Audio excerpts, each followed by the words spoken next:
Berkah matur semanapun Kajik terima pun Bapak Yai Haji Zainal Bintang kota lagi ngatur Duto Saraya Sri Sarira saking keluarga Ageng Bapak Maratono Ibu Agusti Sri Yuniarti Kepareng Agiripun pasrahaken Dimas Bagus Imam Solikin datang Mbak Yurina Khairun Nisa kanthi cekap tos pratitis lan tumoto ingkang sampun dipunaturaken ugi paripurna kanthi lulus raharja kales ing sambi kala sahyaning para rawuh dipingkang salajengipun dugi tanggap sabda panampi pasrah dene kalaksana resetyo badhe dipunaturaken dening panjenenganipun Bapak Suwardi bidang kota lagi ngatur Duto Sari Sri Sadana saking keluarga geng panjenenganipun Bapak Supandi talah Ibu Rohadi kujud dening panjenengan Bapak Suwardi wekdal saha sasana kula sumanggaken nuwun.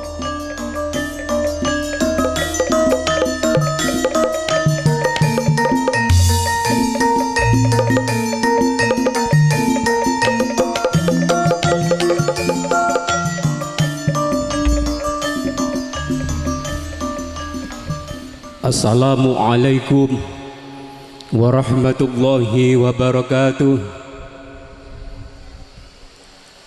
Bismillahirrahmanirrahim. Alhamdulillahi rabbil alamin.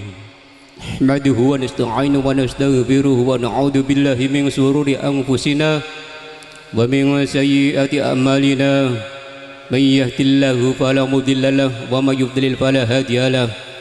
أشهد أن لا إله إلا الله وحده لا شريك له وأشهد أن سيدنا محمدا عبده ورسوله قال الله تعالى في كتابه الكريم أعوذ بالله من الشيطان الرجيم ومن آياته أن خلق لكم من أنفسكم أزواجا لتسكنوا إليها وجعل بينكم مودة ورحمة Inna fi dzalika laayatin liqaumin yatafakkarun al-ayah amma ba'd. Nuwun kawula nuwun dumateng para pepunden, para sesepuh bin para aji sepuh ingkang tansah kawula bekteni. Dumateng para pangemban-pangembatring praja Satria Nagari, Bapak Lurah dalah sedaya perangkatipun minangka pandam-pandaming kawula dasih ingkang satuhu kinurmatan boten katalupen dumateng panjenenganipun para alim ulama para kiai khususipun Bapak Kiai Haji Zainal ingkang mijil saking tlatah Nganjuk ingkang satuhu luhur ing buti. Boten katalapen dumateng porong sahyaning rawuh kakung Sumawana putri ingkang dahat kinurmatan minangkani pambukaning atur kawula sepisan sumangga kita sami tansah muji saha syukur wonten ngarsa dalem Allah Subhanahu wa taala. Jalaran Allah taala wonten ing siang punika taksih paring kesehatan sehingga kula dalasan panjenengan sedaya saged rawuh saperlu paring donga pangestu anggenipun Bapak Supandi kagungan kersa nikahaken putra putrinipun ingkang nami Rina Khairun Nisa putra sae panjenenganipun Bapak Supandi Ibu Rohani dalah Mas Imam Solihin putra sae panjenenganipun Bapak Martono Ibu Agusti Purwaningsi. Sholawat salam Allahumma sholli ala sayyidina Muhammad mugi tansah konjuk dumateng junjungan kita Nabi Agung Muhammad sallallahu alaihi wasallam.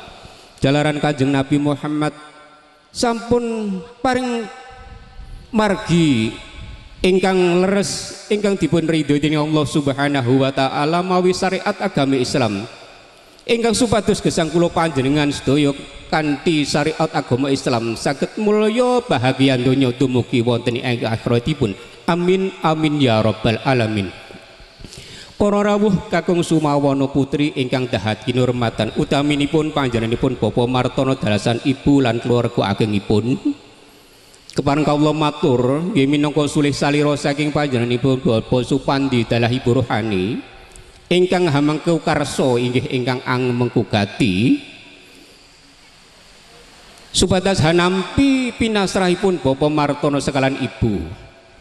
Ananging wonten ing mriki sepindah Bapak Supandi keparenga hanampi salam taklim saking panjenenganipun Bapak Martono ingkang sampun dipun aturaken dening Bapak Zainal kanthi ucapan wassalamualaikum warahmatullahi wabarakatuh. Mugi-mugi kasugengan tuwin karaharjan tansah kajiwa tuwin kasarira wonten ngarasa panjenengan sedaya keluarga agengipun. Lan ugi ngaturaken marhaban ahla wa sahlan bi hudurikum dumateng sedaya para rawuh sedaya sugeng rawuh sugeng pinarak wonten ing papan panggenan ingkang sampun dipun samaktakaken dening panjenenganipun Bapak Supandi sekalian Ibu Rohani. Inggih kados mekaten papan panggenanipun nggih kados mekaten estunipun Bapak Supandi dalasan Ibu menika inggih sampun angupaya anggenipun badhe hanampi karawuhanipun panjenengan sedaya utining utaminipun dumateng panjenenganipun Bapak Martono dalah keluarga agengipun kapara malah nyuwun tulung dan para tangga tepalih lan para kaneman ingkang supados nderek hanya paktakaken dhateng sedaya ingkang saperlu kangge hanampi kerawan panjenengan sedaya anamung inggih kados mekaten kawontenanipun kathah kekirangan pramila Bapak Supandi nggo bilih anggenipun hanampi kerawan panjenengan sedaya kiranging gupuh wawuh tuwin kurang lungguh paribasanipun mila saking punika Bapak Supandi ngaturaken nyuwun pangapunten sak kathah-kathahipun. Ugi matur nuwun sanget atas rawuhipun utaminipun dumateng para rawuh sedaya ingkang sampun paring sumbangan arupi harta benda panjenengan sedaya ingkang sampun panjenengan aturaken dening Bapak Supandi sekalian Ibu. Bapak Supandi boten saged paring menapa-menapa namung saged ndongaaken mugi-mugi amal sae panjenengan sedaya dipun tampi dening Allah Subhanahu wa taala dados amal ingkang saleh lan salihah. Para rawuh kakung sumawanung putri ingkang dahat kinurmatan, kala wau ingkang putra Bapak Martono sampun amasrahaken putranipun ingkang nami Imam Solihin. Alhamdulillahirabbil alamin, putra kekalih sampun nglaksanakaken ijab qabul. Tegesipun sampun resmi sampun sah resmi menggahipun agami lan sah menggahipun tatanipun agami. Mila sampun komis sampun sak mesinipun putra ingkang nami Imam Solihin sampun dados keluarganipun Bapak Supandi. Kapara kala wau sampun dipun pasrahaken mila ing mriki kawula minangka sulih salira saking panjenenganipun Bapak Supandi sampun kawula tampi Pak. Sampun kawula tampi kanthi renaning penggalih. Malah kapara mangke Bapak Supandi boten bintenaken dhateng antawisipun putra piyambak utawi putra mantu. Boten badhe bancinde banciladan. Tegesipun bintenaken antawisipun putra mantu lan putranipun piyambak. Badhe karengkuh kados putranipun piyambak inggih supados mangke anggenipun badhe lelomban wonten ing samudraning gesang mangke sageta kalih saking sedaya beda mboten wonten halangan satunggal punapa-punapa. Ana ing mriki Bapak Supandi iki ugi ngaturaken sampun kasuwun panjenengan sedaya kersa hanjenengi pahargyan wonten ing siang punika nggih nyebar godhong kara nggih sabar saantara ngantos panjenengan sedaya ngantos paripurnaning hadicara wonten ing siang punika nggih dipun tanek-tengaken nggih Pak Bu nggih. Mila saen punika kala wau mbok bilih sampun paripurna badhe nyuwun pamit nggih kersa jenengi sak antawis ngantos sak paripurnanipun hadicara wonten ing siang punika. Anamung mbok bilih mangke sampun paripurna panjenengan badhe nyuwun pamit nggih Bapak Supandi mboten saged betani napa-napa inggih namung saged betani donga mugi-mugi jengkar panjenengan sedaya wiwit saking papan palenggahan punika ngantos dumugi dalem panjenengan sedaya boten manggih halangan satunggal punapa-punapa syukur bagi mangke saged kepanggih wonten ing sanes dinten. Para rawuh ingkang kawula hormati, dados Bapak Supandi wonten ing kalodhangan siang punika kagungan kersa amiwaha ingkang putra. Mila sae punika panjenengan sedaya rawuh punika dipun suwun nderek nyengkuyung donga pangestunipun. Mugi-mugi pawiwahan ingkang dipun wantunaken dening panjenenganipun Bapak Supandi dalahan Ibu Rohani saged kaleksanan lan kasembatan boten wonten alangan satunggal punapa-punapa ngantos dumugi paripurnaning hadicara lan bekta barokah. Mugi-mugi sedaya ingkang dipun laksanakaken kala wau bekta barokah dumateng Bapak Supandi dalasan Ibu lan keluarga agengipun, utaminipun dumateng putra kekalih anggenipun badhe lelomban wonten ing samudraning gesang mangke saged mujudaken setunggalipun keluarga ingkang sakinah wawadah warahmah barokah. Mugi-mugi saged dados keluarga ingkang ayem tentrem kerta tatur harjo murah sandang murah pangan kalih saking sedaya rubeda lan syukur mangke saged enggal-enggal keparingan putra. Amin Allahumma amin. Mila saking punika pindah malih Bapak Supandi nyuwun dumateng para rawuh sedaya kersa hajenengi ngantos dumugi paripurnaning hadicara. Mboten katalupen monggo kita sami-sami nderek nyengkuring donga.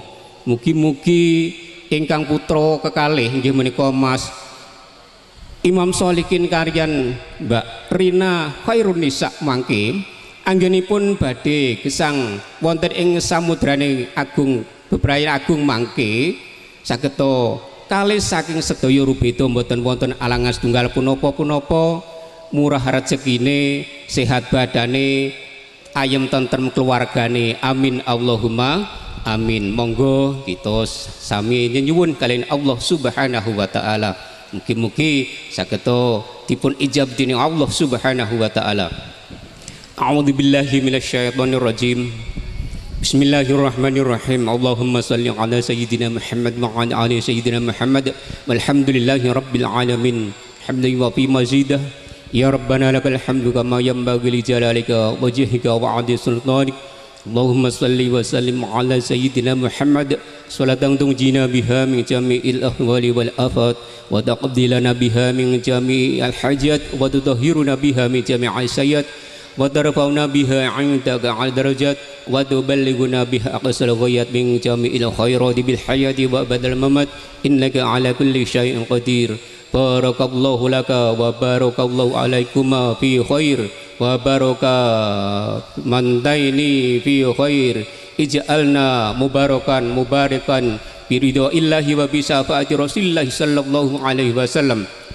Allahumma tawil umrana wa suh jasadana wa nawwir qulubana wa sabbit imanana wa wasi' arzaqana wa ilal khairi qaribana wa min syarri ab'adana wa qadi hawajana fid dini wad dunya wal akhirah innaka ala kulli syai'in qadir.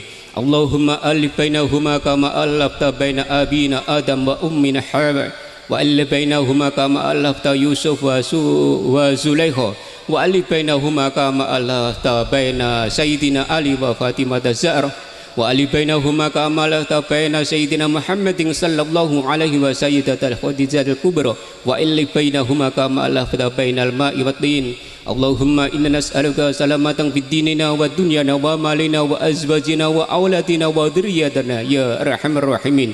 Rabbana hab lana min azwajina wa dhurriyyatina qurrata a'yuni waj'alna lil muttaqina imama. Rabbana atina fid dunya hasanah wa fil akhirati hasanah wa qina adzabannar. Subhana rabbika rabbil izzati amma yasifun wa salamun alal mursalin walhamdulillahi rabbil alamin.